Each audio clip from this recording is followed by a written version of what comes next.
Hello my dear students, welcome to Terence class. आज आपके लिए लेकर आए हूँ क्लास 11th की पॉलिटिकल साइंस की book Indian constitution at work, chapter number 9 constitution as a living document की कुछ बड़े इंपॉर्टेंट मल्टीपल चॉइस क्वेश्चंस। और बच्चों ये पार्ट 1 है, पार्ट 2 आपको बहुत जल्द दे दिया जाएगा।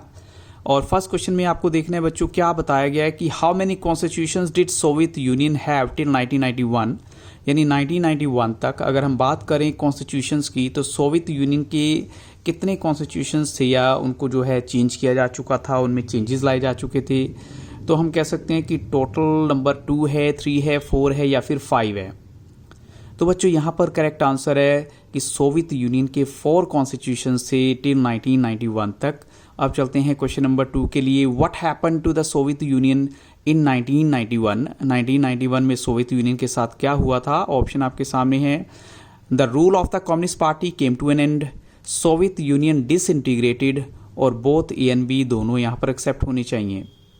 तो बच्चों यहाँ पर करेक्ट आंसर है बोथ ए एंड बी, कि यहाँ पर कम्युनिस्ट पार्टी के रूल का एंड हुआ था। और दूसरा जो है सोवियत यूनियन डिसइंटीग्रेट यानी बिल्कुल बिखर चुका था, जैसे कि ये 15-16 कंट्री को मिलाकर बना था तो सब कंट्री अलग हो गई थी। तो इसलिए दोनों ही ऑप्शन यहाँ पर करेक्ट होंगे।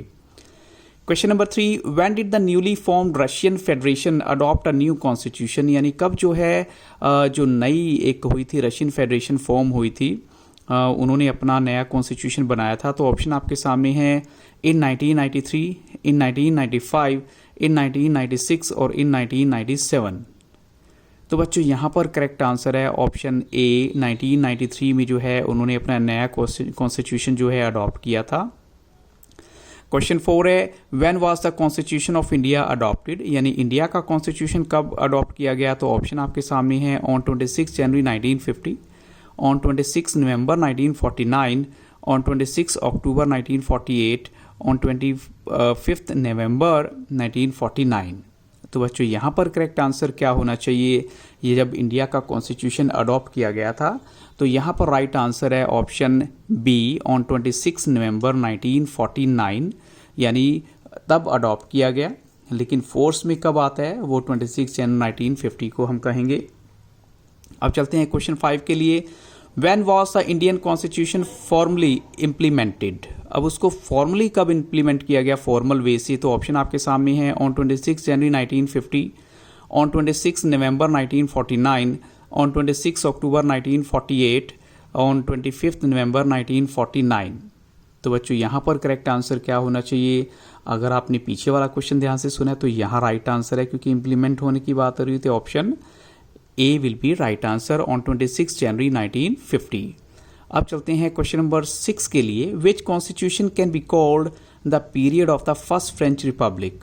अब कौन सा कॉन्स्टिट्यूशन ऐसा है जिसे आप फर्स्ट फ्रेंच रिपब्लिक का पीरियड कह सकते हैं? तो ऑप्शन आपके सामने हैं the post revolution constitution of 1794, और the post revolution constitution of 1793, या फिर सेम जो है 1795 या फिर 1796। तो बच्चों यहाँ पर राइट आंसर क्या होना चाहिए? और यहाँ पर राइट आंसर है बच्चों ऑप्शन बी, यानी the post revolution constitution of 1793 is the right answer. अब चलते हैं नेक्स्ट क्वेश्चन के लिए। Which constitution can be called the period of first French republic? In fact इसको हम थोड़ा सा चेंज करते हैं। यहाँ पर क्वेश्चन है which constitution can be called the period of second French republic? तो ऑप्शन आपके सामने है। अब सेकेंड फ्रेंच रिपब्लिक का आपको वो पीरियड बताना है, तो ऑप्शन आपके सामने है इन 1848, इन 1849, इन 1850 या फिर इन 1851। तो बच्चों यहाँ पर राइट आंसर है ऑप्शन ए, इन 1848 जो है। क्वेश्चन 8 है when was the third French Republic formed? अब कब जो है थर्ड फ्रेंच रिपब्लिक को फॉर्म किया गया था? तो ऑप्शन आपके सामने है with the new constitution in 1875, या फिर हम कहें 1876 और 1877 और 1878। तो बच्चों यहाँ पर करेक्ट आंसर क्या होना चाहिए? और यहाँ पर राइट आंसर है with the new constitution in 1875 जो है वो करेक्ट आंसर है। अब चलते हैं क्वेश्चन नंबर 9 के लिए।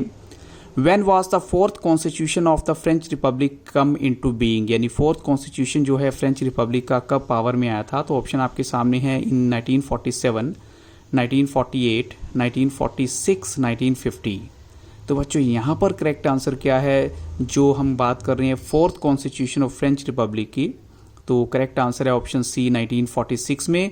क्वेश्चन नंबर 10 है when was the fifth constitution of the French Republic come into being. अब फिफ्थ कॉन्स्टिट्यूशन की बात करें तो फिर से ऑप्शन आपके सामने है 1947, 1956, 1946 या फिर 1950।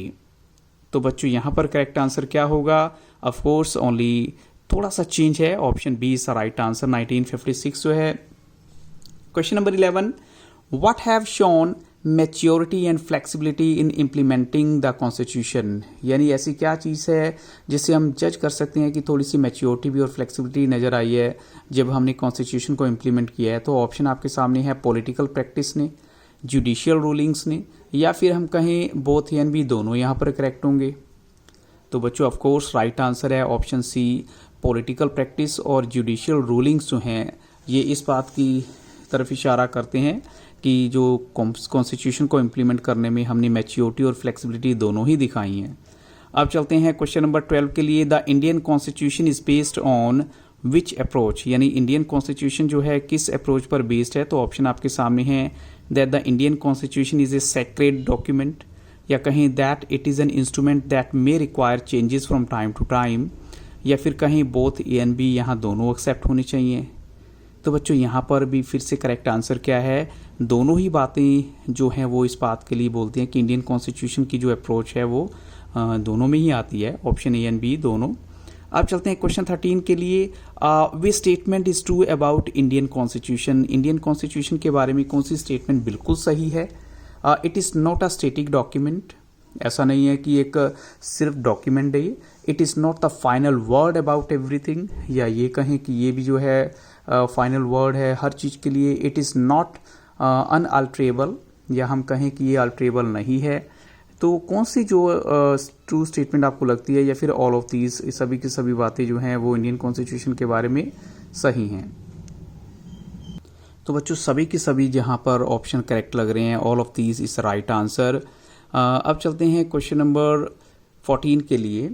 According to which article of the constitution parliament may in exercise of its constituent power amend by way of addition, variation and provision of this constitution in accordance with the procedure laid down in this article।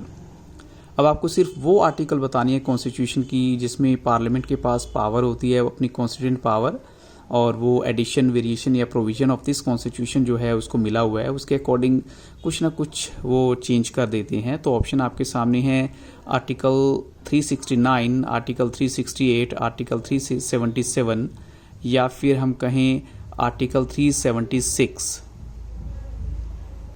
तो बच्चों यहाँ पर right answer है article 368 जो है वो constitution की एक ऐसी प्रोविज़न है जिससे पार्लियामेंट के पास कुछ ना कुछ पावर एक्स्ट्रा होती है। Article 368 is the right answer.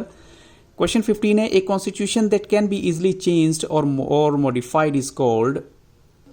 एक ऐसा कॉन्स्टिट्यूशन जो इजिली चेंज भी हो जाए, मॉडिफाइड भी हो जाए, उसे क्या कहेंगे? रिजिड, या फिर फ्लेक्सिबल, या फिर एरर प्रोन, या फिर इजी डूइंग। तो बच्चों यहाँ पर करेक्ट आंसर है फ्लेक्सिबल, क्योंकि फ्लेक्सिबल कॉन्स्टिट्यूशन ऐसा होता है जिसको आप इजीली चेंज भी कर सकते हैं और मॉडिफाई भी कर सकते हैं थोड़ा सा उसे। अब चलते हैं क्वेश्चन 16 के लिए। A constitution that can not be easily changed और मॉडिफाइड इज कॉल्ड। एक ऐसा कॉन्स्टिट्यूशन जिसे आप नहीं कर सकते तो वो कौन सा कॉन्स्टिट्यूशन होगा? रिजिड, फ्लेक्सिबल, एरर प्रोन, या फिर इजी डूइंग। तो बच्चों यहाँ पर करेक्ट आंसर है ऑप्शन ए, वो कॉन्स्टिट्यूशन रिजिड कॉन्स्टिट्यूशन कहा जाता है। क्वेश्चन 17 है according to which article of the constitution parliament can increase the area of any state, यानी किस कॉन्स्टिट्यूशन के आर्टिकल के तहत पार्लियामेंट किसी भी स्टेट का एरिया इंक्रीज कर सकती है? आर्टिकल 32, आर्टिकल 33, आर्टिकल 3, या फिर आर्टिकल 4। तो बच्चों यहाँ पर करेक्ट आंसर है आर्टिकल 3 के अकॉर्डिंग जो है पार्लियामेंट ऐसा कर सकती है। अब चलते हैं क्वेश्चन नंबर 18 के लिए। There are two methods of amending the constitution, one is the special majority of the two houses of the parliament, so what is the other method. अब दो जो है आपके पास मेथड हैं कॉन्स्टिट्यूशन को अमेंड करने के लिए। एक तो होता है स्पेशल मेजोरिटी वाला, जब दोनों हाउसेस की पार्लियामेंट की आप लेते हैं, और दूसरा कौन सा मेथड है? The majority of the Lok Sabha, the majority of the Rajya Sabha and the president's permission, या कहीं special majority of the parliament and the consent of half the state legislature. तो बच्चों यहाँ राइट आंसर क्या होना चाहिए? और यहाँ पर बच्चों राइट आंसर है ऑप्शन सी, जिसमें ये बताया गया कि special majority of the parliament and the consent of the half of the state legislature जो है। अब चलते हैं क्वेश्चन नंबर 19 के लिए। In the constitution of South Africa and Russia for some amendments how much majority is required, यानी अगर हम साउथ अफ्रीका और रशिया की बात करें तो कुछ अमेंडमेंट्स के लिए कितनी मेजोरिटी चाहिए होती है। तो ऑप्शन आपके सामने है 1/3, 2/3, 3/4 या फिर 50-50। और बच्चों यहाँ पर राइट आंसर है 3/4 यानी option C is the right answer. अब चलते हैं क्वेश्चन नंबर 20 के लिए। When did the constitution of India complete 56 years of existence, अब कौन सी डेट को जो है इंडिया ने 56 ईयर्स अपने कंप्लीट कर लिए थे एग्जिस्टेंस के। तो ऑप्शन है ऑन 26 जनवरी 2006, ऑन 26 जनवरी 2007 या फिर 2008 या फिर 2009।